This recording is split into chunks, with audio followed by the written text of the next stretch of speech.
In this video, I will be showing you how to use the summary bar in Airtable's grid view to quickly understand and summarize calculated values for a particular set of records inside of your Airtable base. So on the bottom, you're going to see a couple of function names as well as values for each of the fields inside of your Airtable view. As you can see right now, I'm summarizing all of the values for the ARR, or annually recurring revenue field, of each of our opportunities inside of our sales pipeline.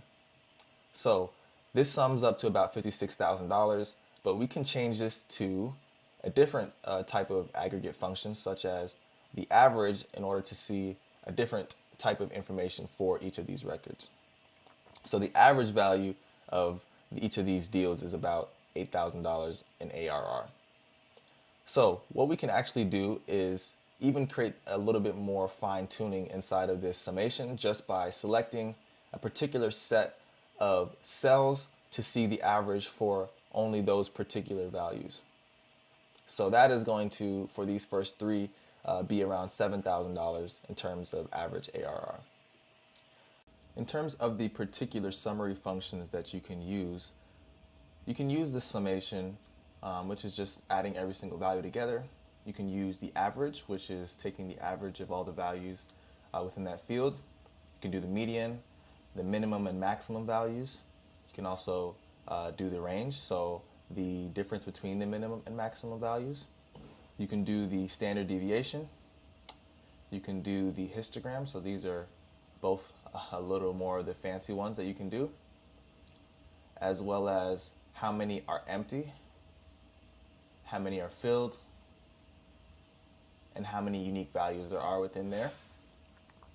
And then percents for how many empty, how many filled, and how many unique values. So the two other edge cases in terms of special use cases for the summation bar or the summary bar would be for dates, which you can see here have 4 additional summation functions that you can use. You can use the earliest date, the latest date, the date range in days, and the date range in months. Attachments are the second field that have a bit of a special summation function for them.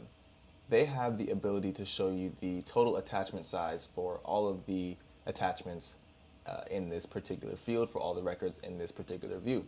So those are 2 useful extra use cases that you may not have seen if you didn't click around enough to figure these ones, because they're pretty hidden. The last thing to know about this particular function or this particular tool is that we can actually group our records by a particular field.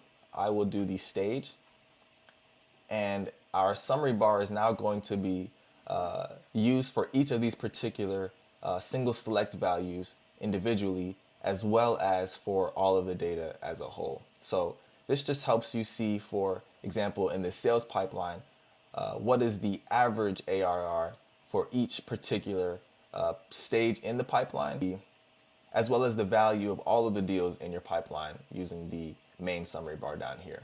So that is how to use the summary bar in Airtable's grid view to quickly understand and summarize the calculated values of a particular set of records inside of your database. Stay tuned for the next video.